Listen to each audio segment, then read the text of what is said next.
السلام علیکم ورحمۃ اللہ وبرکاتہ۔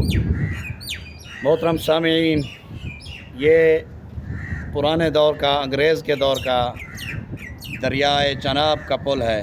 مظفر گڑھ کی سائڈ پر میں کھڑا ہوں، تو یہ نیچے سے ٹرین جاتی تھی اور اس کے اوپر جو ہے یہاں سے اوپر سے بسیں اور کاریں گزرتی تھیں۔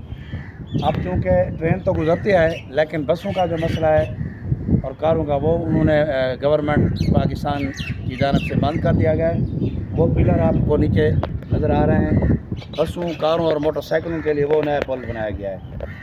تو میں آج آیا تھا کسی کام کے سلسلے ادھر، یہ دیکھیں یہ سامنے سارا دریا خشک ہوا پڑا ہے، کیونکہ ہمارا جو پانی ہے وہ انڈیا نے روکا ہوا ہے غیر قانونی طریقہ سے۔ میں اپنی بات کی طرف آتا ہوں۔ میں اصل میں آپ کو کوئی نسخہ بتانا چاہتا ہوں۔ اس کا جو دریا کا پانی ہوتا ہے یہ آب شفا ہے۔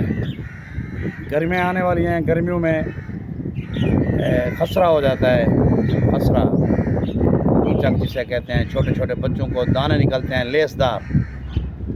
تو اس خسرہ کے علاج کے لیے یہ جو پانی ہے، اس پانی سے بچوں کو نہائیں، دریا کے پانی سے، نہر کا پانی مل جائے اس سے بھی نہائیں، انشاءاللہ خسرہ ختم ہو جائے گا اور آپ کے بچے صحت یاب ہو جائیں گے۔ السلام علیکم ورحمۃ اللہ وبرکاتہ۔